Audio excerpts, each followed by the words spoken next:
الحمد للہ وحدہ والصلاة والسلام علی من لا نبی بعد اما بعد فاعوذ باللہ من الشیطان الرجیم بسم اللہ الرحمن الرحیم مکروا ومکر اللہ واللہ خیر الماکرین رب اشرح لی صدری ویسر لی امری واحلل عقدۃ من لسانی یفقہوا قولی۔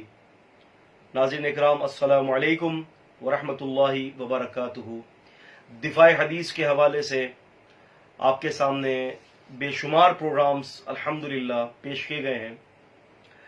ویسے تو ہمیشہ منکرین حدیث ہی نے یہ بیڑا اٹھایا ہے کہ وہ ہر دفعہ ہر بار جو ہے وہ ہم سے سوالات کرتے ہیں حدیث کے حوالے سے۔ ایک جگہ پر وہ حدیث کو مانتے نہیں ہیں لیکن سوالات بھی حدیث سے اٹھا کر ہمیں پیش کرتے ہیں۔ یہ بھی ایک عجیب بات ہے کہ جس چیز کو تم مانتے نہیں ہو تو سوالات وہاں سے کیوں اٹھا کر پیش کرتے ہو؟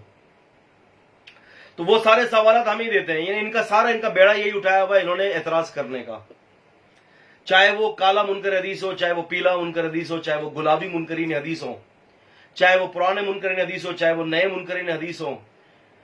منکرین حدیث کی کوئی بھی سوچ کا حامل، چاہے وہ مکمل حدیث کا انکاری ہو یا چاہے وہ جزوی طور پر حدیث کا انکاری ہو، بس ان کا کام ہی صرف اعتراضات پیدا کرنا ہے۔ آپ دیکھتے ہیں کہ ہمارے پروگرامز کے جو ہم پیش کرتے ہیں لوگوں کو کتنی تکلیفیں ہوتی ہیں۔ ہر سیدھی سی بات پر بھی جو ہے اعتراض کرنا یہ ان کا شیوا ہے، کیونکہ یہ وہ لوگ ہیں جو مرتاب لوگ ہیں کہ جن کا کام ہی یہی ہے کہ اللہ کے رسول کی بات میں شک سے دیکھنا اور اللہ کے رسول کی ہر بات کے اندر جو ہے وہ اپنی غلاظت کے والے ذہن سے جو کیڑے نکالنا، ان کا یہ بہت بڑا وتیرہ ہے۔ چلے آئیے، اگر حدیث کو آپ نہیں مانتے، اگر آپ کہتے ہیں کہ حدیث کوئی شے نہیں ہے، تو میں آپ کے سامنے صرف 6 سوالات رکھتا ہوں۔ آپ کوشش کیجئے، محنت کیجئے، آپ جب تک آپ کی زندگی ہے آپ ہمیں ان سوالات کے جوابات قرآن مجید سے دیجئے۔ پہلا سوال یہ ہے، کیا یہ قرآن مجید اللہ کا کلام ہے؟ آپ کہیں گے کہ جی جواب اس بات میں یہ اللہ کا کلام ہے۔ تو میرا سوال یہ ہے کہ اگر یہ قرآن اللہ کا کلام ہے تو آپ کو کس نے بتایا؟ کیا نعوذ باللہ آپ کے اوپر وحی آئی تھی؟ آپ کو کس نے بتایا؟ اگر یہ حدیثوں کو نہیں مانتے اس لیے کہ وہ روایت در روایت روایت در روایت آ رہی ہیں، تو قرآن بھی تو روایت در روایت روایت در روایت جو ہے وہ ہمارے پاس پہنچا ہے۔ تو آپ یہ کہتے ہو کہ یہ قرآن اللہ کی طرف سے ہے، تو آپ کے پاس اس کی کیا دلیل ہے کہ یہ قرآن اللہ کی طرف سے ہے؟ کہ قرآن میں کس نے کہا آپ کے اوپر وحی اتری تھی کہ آپ کو کس نے بتایا کہ یہ قرآن اللہ نے نازل کیا ہے اور یہ قرآن اللہ کی کتاب ہے؟ آپ کو کس نے بتایا؟ تو پہلا سوال یہ ہے کہ کیا یہ قرآن اگر اللہ کی طرف سے اترا ہے اور نبی علیہ السلام پر اترا ہے تو آپ کو کس نے بتایا کہ یہ قرآن محمد رسول اللہ صلی اللہ علیہ وسلم پر نازل ہوا ہے اور یہ قرآن وہی قرآن ہے جو نبی صلی اللہ علیہ وسلم کے دور میں نازل ہوا؟ آپ کو کس نے بتایا؟ چونکہ آپ تو حدیث کو مانتے نہیں ہو، آپ کو کس نے بتایا؟ ایک سوال۔ دوسرا سوال، سورہ مائدہ سورہ 5 کی آیت نمبر 3 میں اللہ تعالیٰ فرماتا ہے الیوم اکملت لکم دینکم وَأَتْمَمْتُ عَلَيْكُمْ نِعْمَتِي وَرَضِيتُ لَكُمُ الْإِسْلَامَ دِينًا۔ فرمایا کہ آج کے دن میں اپنا دین تم پر مکمل کرتا ہوں اور تمہیں دین اسلام دے کر اپنی نعمت کو میں نے مکمل کر دیا۔ اس آیت مبارکہ جو موجودہ جو ترتیب ہے اس میں سورہ مائدہ سورہ 5 کی آیت نمبر 3 اور لا یحب اللہ چھٹے پارے کے اندر یہ آیت موجود ہے۔ میرا سوال یہ ہے کہ دین تو یہاں پر مکمل ہو چکا ہے، آیت نمبر 3 پر دین مکمل۔ اب آیت نمبر 3 کے بعد سورہ مائدہ کی آیت نمبر 4 سے لے کر سورۃ الناس 114 سورتوں تک جتنے بھی احکامات آئے ہیں وہ احکامات کہاں سے آئے ہیں؟ کیا وہ دین کا حصہ ہیں کہ نہیں ہے؟ جبکہ دین تو مکمل ہو گیا سورہ مائدہ کی آیت نمبر 3 میں، اس کے بعد جو احکامات ہیں کیا وہ قابل عمل ہیں کہ نہیں ہے؟ یہ سوال آپ نے قرآن سے دینا ہے۔ کیوں کہ سورہ مائدہ کے اندر دین کو مکمل کر دیا جا چکا ہے۔ میرا آپ سے ایک اور سوال، تیسرا سوال، نبی کریم صلی اللہ علیہ وسلم نے ہجرت کی، یہ آپ بھی مانتے ہیں، پرویز بھی مانتا ہے، چکڑالوی بھی مانتا ہے، جیراج پوری بھی مانتا ہے، سارے منکرین حدیث مانتے ہیں کہ نبی پاک صلی اللہ علیہ وسلم نے ہجرت کی، قرآن میں موجود ہے۔ اب سوال یہ ہے میرا آپ سے، قرآن سے ثابت کرے کہ ہجرت کس کے حکم سے کی اللہ کے رسول نے؟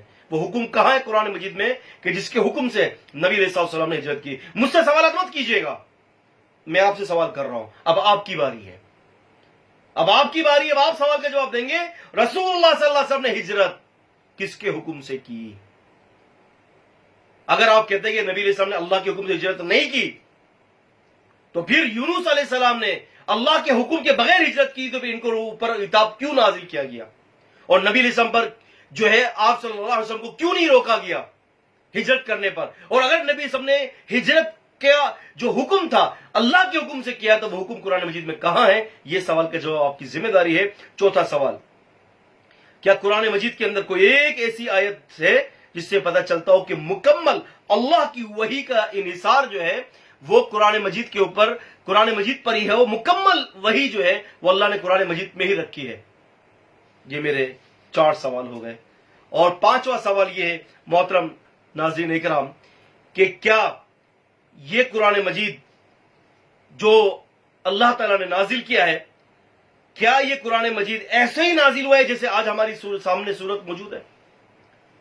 یعنی کسی کو لکھنے کی ضرورت نہیں ہوئی، کسی کو اس کی پڑھنے کی ضرورت نہیں ہوئی، جو اللہ نے نازل کیا بس ایسے ہی ہمارے پاس آیا، یا کسی نے اس کو لکھا ہے؟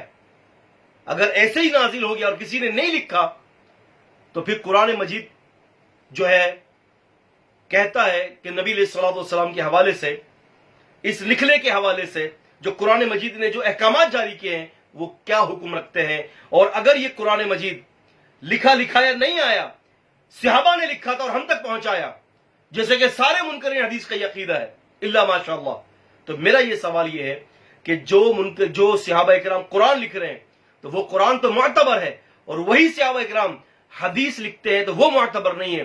میرا یہ سوال یہ ہے کہ اس چیز کی اجازت آپ کو کس نے دی، اور اس چیز کی شورٹی کس نے دی کہ وہاں صحابہ اکرام جو حدیث قرآن لکھتے ہیں تو وہ قرآن جو ہے وہ مکمل طور پر ٹھیک لکھ رہے ہیں اور حدیث غلط لکھتے ہیں؟ قرآن کی ایسی کون سی آیت ہے جہاں یہ بات موجود ہے؟ میرا ایک اور سوال، کیا قرآن مجید کی حفاظت کی ذمہ داری اللہ نے لی؟ کیا قرآن مجید کی حفاظت کی ذمہ داری اللہ نے لی؟ اگر قرآن مجید کی حفاظت کی ذمہ داری اللہ نے لی ہے تو وہ کون سی میری قرآن مجید کے اندر ایسی آیت موجود ہے کہ جہاں اللہ نے یہ کہا کہ میں نے پورے قرآن کی، صرف قرآن کی حفاظت کی ذمہ داری لی ہے؟ وہ کون سی آیت ہے کہ جس کے پیش نظر آپ کا یہ دعویٰ ہے کہ صرف قرآن کی حفاظت کی ذمہ داری اللہ نے لی ہے؟ وہ آیت کون سی ہے؟ وہ آیت پیش کر دیں، یہ آپ کے ذمہ ہے، یہ آپ پر واجب ہے کہ آپ یہ سارے باتیں ہمیں قرآن سے ثابت کریں، اور اگر آپ ثابت نہ کر پائے تو سمجھ لیجئے گا کہ آپ کا دعویٰ جھوٹا ہے۔ اور یاد رکھیں، ثابت ایسے نہیں کرنا کہ سوال چنے کا اور جواب جو ہے جناب علی ترکاری کا۔ جو سوال کر رہے ہیں اسی سوال کا جواب قرآن سے دینا آپ کی ذمہ داری ہے۔ انشاءاللہ تعالی آپ بھی انتظار کر رہے ہیں، ہم بھی انتظار کر رہے ہیں، اب دیکھتے ہیں کہ آپ کتنے عرصے میں ان سوالات کے جوابات لاتے ہیں، ورنہ مان لیں کہ حدیث کے بغیر آپ قرآن کو قرآن ثابت نہیں کر سکتے۔ اللہ تعالی ہم سب کا حامی، ناصر و مددگار ہے۔ السلام علیکم ورحمۃ اللہ وبرکاتہ۔